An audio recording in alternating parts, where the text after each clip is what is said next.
Hello बच्चा party. The Orient classes के इस प्लेटफॉर्म पे मैं अनमोल रतन श्रीवास्तव आपका मोस्ट वेलकम करता हूँ।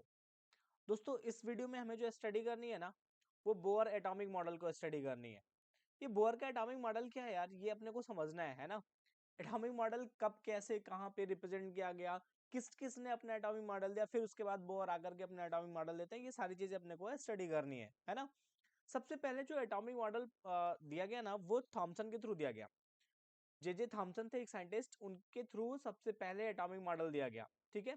जे थॉमसन ने वाटरमेलन का अपना जो कॉन्सेप्ट था ना, वो इन्होंने दिया था। इन्होंने कहा कि एक वाटरमेलन है अपने पास, और वाटरमेलन में जो ऐसे इसके सीड्स होते हैं ना, वो रैंडमली इधर उधर बिखरे होते हैं, है ना।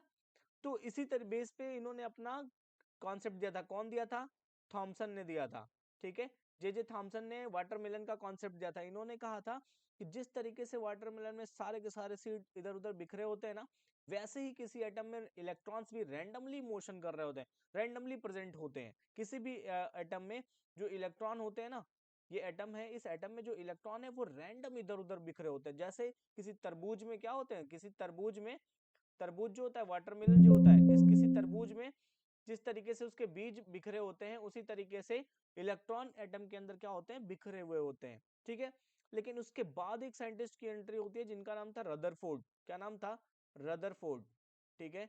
रदरफोर्ड। ये वो फोर्ड कंपनी वाले फोर्ड नहीं है, ये रदरफोर्ड साइंटिस्ट है ना। रदरफोर्ड की एंट्री होती है। रदरफोर्ड ने कहा नहीं यार, ये इलेक्ट्रॉन जो है ना, वो ऐसे रैंडमली बिखरे नहीं होते हैं जैसे आप तरबूज के बीज की तरह बता दिए। इलेक्ट्रॉन पर्टिकुलर जानते हैं कहाँ होते हैं? इलेक्ट्रॉन एक ऑर्बिट में होते हैं, इलेक्ट्रॉन एक सेल में होते हैं, इलेक्ट्रॉन अलग अलग सेल में होते हैं, जिसमें ये क्या करते हैं, मोशन करते रहते हैं। ठीक है। इलेक्ट्रॉन एक सेल में होते हैं, लेकिन कौन से सेल में होते हैं ये रदरफोर्ड एक्सप्लेन नहीं कर पाए। बस इन्होंने कहा इलेक्ट्रॉन रैंडम नहीं होते, इलेक्ट्रॉन एक सेल में होते हैं। किस में होते हैं? इलेक्ट्रॉन एक सेल में होते हैं, जिसमें वो मोशन कर रहे होते हैं, है ना। अब यार अपने को समस्या आएगी, यार है कौन से सेल में? अगर आप किसी बैरक में क्लोज हो, बंद हो, तो कौन से बैरक नंबर में बंद हो यार, तब तो आपसे जाके कोई मिलेगा। तो जब थॉमसन ये बताया कि रैंडम है, रदरफोर्ड आए बोले नहीं, जो इलेक्ट्रॉन्स हैं वो किसी सेल में है। तो किस सेल में है ये एक्सप्लेन नहीं कर पाए। और फिर थर्ड पे एंट्री होती है अपने बोर साहब की, है ना। बोर साहब आते हैं और ये बोलते हैं कि नहीं, इलेक्ट्रॉन उसी सेल में लाइज करेगा जिसमें उसका एंगुलर मोमेंटम, किस टॉपिक पे इन्होंने बात की? एंगुलर मोमेंटम की बात की। ठीक है। एंगुलर मोमेंटम की बात करी। ठीक है। इलेक्ट्रॉन उसी ऑर्बिट में लाइज करेगा जिसमें उसका एंगुलर मोमेंटम h अपॉन 2 पाई के इंटीजर मल्टीपल होगा। ठीक है। इलेक्ट्रॉन उसी ऑर्बिट में लाइज करेगा जिस ऑर्बिट में उसका एंगुलर मोमेंटम h अपॉन 2 पाई के इंटीजर मल्टीपल होगा। ठीक है। तो इलेक्ट्रॉन का जो एंगुलर मोमेंटम है ना, एंगुलर मोमेंटम, एंगुलर मोमेंटम, इसको हम कैपिटल एल से रिप्रेजेंट करते हैं, है ना। वो क्या होगा? h अपॉन 2 पाई का इंटीजर मल्टीपल होगा, है ना। Where n is integer. ठीक है। n is integer. ठीक भैया। n क्या अपने पास इंटीजर है जिसकी वैल्यू होती है n is equal to 1 2 3 and so on, है ना। ये अपने पास n की वैल्यू हो गई। तो इलेक्ट्रॉन उसी सेल में लाइज करेगा जिसमें उसका एंगुलर मोमेंटम h अपॉन 2 पाई का इंटीजर मल्टीपल होगा, है ना। अब एंगुलर मोमेंटम का फार्मूला अगर हम देखना चाहें तो एंगुलर मोमेंटम का फार्मूला क्या होता है? एंगुलर मोमेंटम सिंस, इसको नाम दे दिया चलो इक्वेशन 1। ठीक है। Angular momentum L is equal to होता है R क्रॉस P, है ना। Angular momentum L is equal to क्या होता है? R क्रॉस P, है ना। क्रॉस हटाओगे क्या लगेगा? Sine theta. तो अपने पास angular momentum is equal to क्या हो जाएगा? RP sine theta. ठीक है। हमने लेट कर लिया, लेट क्या कर लिया, ये होता भी है। आर और पी के बीच का जो एंगल है ना, मोमेंटम और रेडियस के बीच का जो एंगल है ना, वो थीटा कितना है? 90 डिग्री। ठीक है। थीटा इक्वल टू कितना है? 90 डिग्री। तो उस टाइम अपने पास एंगुलर मोमेंटम कितना हो जाएगा? आर इंटू पी हो जाएगा, है ना। अब पी इक्वल टू क्या होता है? M B. पी क्या है? लीनियर मोमेंटम ना। तो लीनियर मोमेंटम क्या होता है? P is equal to M B होता है ना। तो अपने पास L की वैल्यू कितनी होगी? R into M B. अब मैं फ्रॉम 1 से लिख सकता हूँ, ध्यान से देखिएगा, फ्रॉम 1 से, है ना। फ्रॉम 1 से 1 अपने पास क्या है, L is equal to NH upon 2 pi, है ना। L इज इक्वल टू क्या है, NH अपॉन 2 पाई, है ना। H क्या है भैया, H अगर आपसे कोई पूछे H क्या है, तो H आप बोलोगे क्या है, प्लैंक्स कांस्टेंट है, ठीक है। H क्या है, प्लैंक्स कांस्टेंट है, ठीक है, ये ध्यान रखिएगा। H क्या है, प्लैंक्स कांस्टेंट है, ठीक है। तो L इज इक्वल टू क्या हो गया, NH अपॉन 2 पाई, लेकिन L की वैल्यू क्या है, RMB है, तो हमने यहाँ पे रख दिया R into M into V equals to NH upon 2 pi, ठीक है। थोड़ा सा ये n में ज्यादा बढ़ गया है ना, देखने में भद्दा ना लगे, इसलिए मैं इसको मिटा ही दे रहा हूँ, है ना। NH अपॉन 2 पाई। अब यहाँ से आपको बच्चे कुछ भी फाइंड करना है, आपको वेलोसिटी निकालनी है या उसका रेडियस निकालना है, आप फाइंड कर सकते हो इजिली कि इलेक्ट्रॉन जिस रेडियस में या जिस रेडियस को कवर कर रहा है ना, उस रेडियस में उसकी वेलोसिटी क्या होगी। ध्यान से देखो, अगर मैं यहाँ पे वेलोसिटी की बात करूँ, फॉर वेलोसिटी, है ना, फॉर वेलोसिटी, तो v इक्वल्स टू क्या हो जाएगा बच्चे, NH अपॉन 2 पाई R इंटू एम, है ना। यहाँ पे उसकी वेलोसिटी आ जाएगी, पर्टिकुलर जिस रेडियस में वो मोशन कर रहा है उस रेडियस के लिए उसकी वेलोसिटी। अब ध्यान से देखो, यहाँ पे n तो एक इंटीजर है जो कांस्टेंट वैल्यू है, h क्या है, प्लैंक्स कांस्टेंट है, ये भी इंटीजर है, ओ सॉरी कांस्टेंट है, और 2 पाई ये भी कांस्टेंट अपने पास। पर्टिकुलर जिस रेडियस में होगा उस रेडियस की वैल्यू भी क्या हो जाएगी, कांस्टेंट, और उस इलेक्ट्रॉन का मास भी क्या हो जाएगा, कांस्टेंट, मतलब वेलोसिटी टोटली क्या हो जाएगी, v इक्वल्स टू क्या हो जाएगा, कांस्टेंट हो जाएगा, ठीक है। और इसी बेस पे जो बोर साहब थे, इन्होंने अपना एटॉमिक मॉडल दिया। इन्होंने कहा इलेक्ट्रॉन उसी क्लास में होगा, उसी ऑर्बिट में होगा जिसमें उसका एंगुलर मोमेंटम NH अपॉन 2 पाई के इंटीजर मल्टीपल होगा, जिसमें उसका एंगुलर मोमेंटम क्या होगा, H अपॉन 2 पाई के इंटीजर मल्टीपल होगा। और साथ ही साथ इन्होंने कहा कि उस पर्टिकुलर ऑर्बिट में उस इलेक्ट्रॉन की वेलोसिटी क्या होगी, कांस्टेंट होगी। अगर आपसे कोई पूछे कि बेटा ये बताओ, आप तो बोल रहे हो ना कि ये इलेक्ट्रॉन चलो ठीक है एक ऑर्बिट में है, ये बहुत सारे जो डॉट डॉट दिख रहे हैं ना अपने को, ये अलग अलग इलेक्ट्रॉन्स हैं, अलग अलग ऑर्बिट में बने हुए हैं, और ये आपका न्यूक्लियस है, ठीक है। आपसे एग्जामिनर पूछ सकता है या फिर कोई भी पूछ सकता है आपसे कि इलेक्ट्रॉन चलो ठीक है इस ऑर्बिट में मोशन कर रहा है भाई, अब इस ऑर्बिट में अगर इलेक्ट्रॉन मोशन कर रहा है तो मोशन करते करते इसकी एनर्जी तो लॉस होनी चाहिए ना। अगर इसके पास कुछ एनर्जी है तो वो एनर्जी लॉस होना चाहिए कि नहीं होना चाहिए।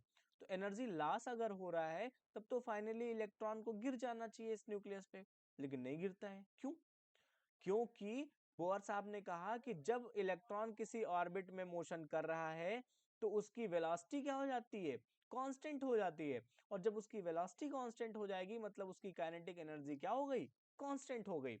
जब वेलोसिटी कांस्टेंट हो गई मींस इसकी काइनेटिक एनर्जी क्या हो गई, means kinetic energy is constant, है ना।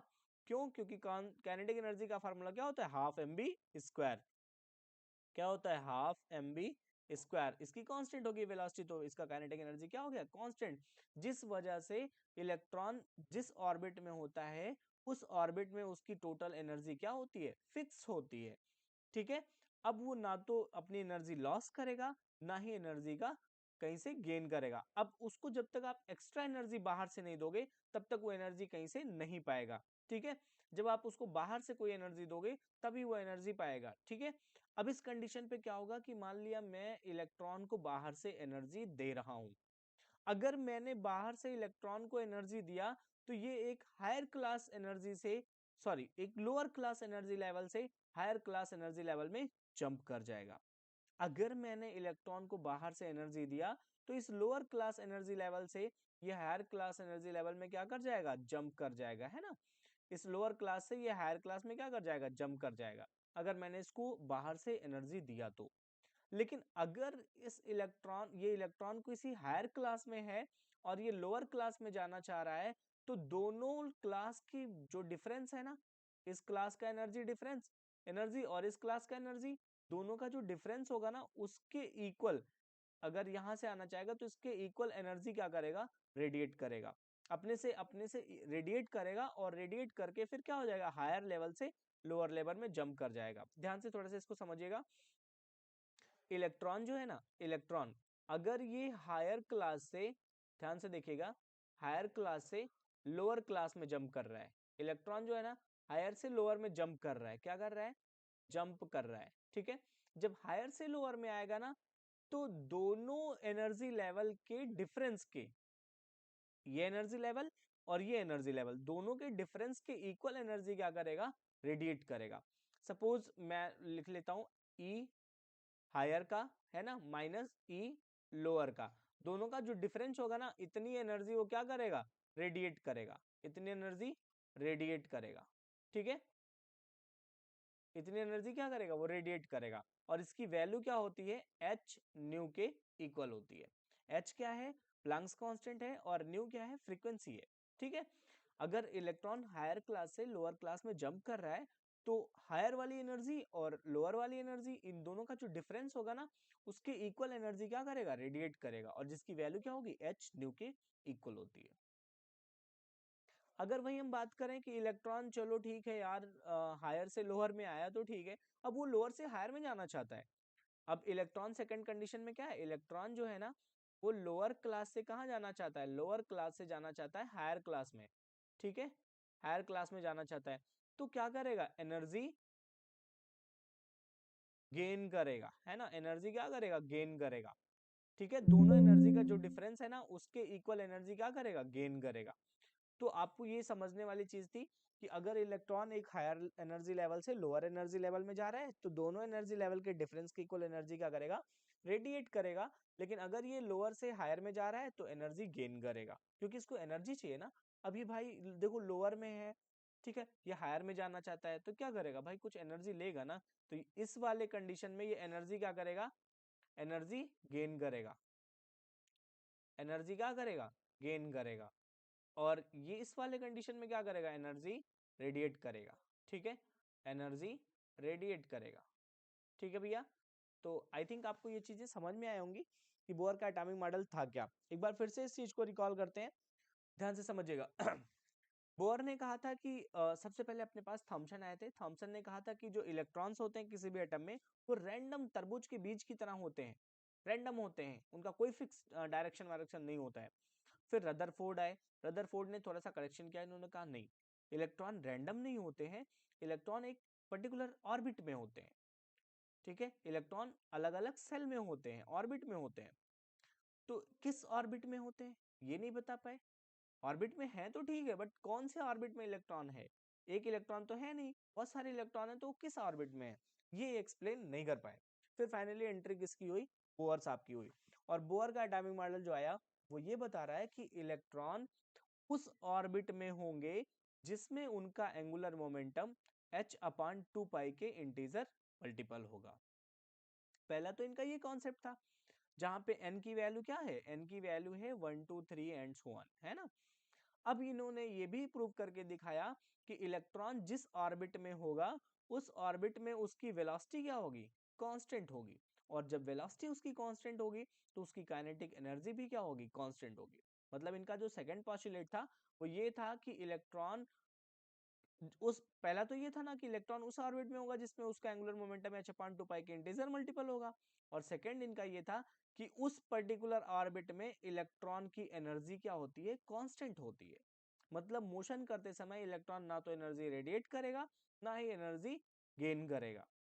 अगर उसको बाहर से एनर्जी दी जा रही है, तो वो एक लोअर लेवल से हायर लेवल एनर्जी लेवल में मूव कर जाएगा। लेकिन अगर वो हायर लेवल एनर्जी लेवल से लोअर एनर्जी लेवल में जाना चाहता है, तो दोनों एनर्जी लेवल के डिफरेंस के इक्वल एनर्जी रेडिएट करके वो लोअर लेवल में क्या कर जाएगा, जंप कर जाएगा। और यही आपका बोर का एटॉमिक मॉडल था, ठीक है। तो आई होप आपको ये समझ में आया होगा। और आप एक बार चैनल को सब्सक्राइब कर लीजिए, वीडियो को लाइक कर लीजिए, और ज्यादा से ज्यादा अपने दोस्तों में शेयर कर लीजिए। मिलते हैं फिर नेक्स्ट वीडियो में। Thank you.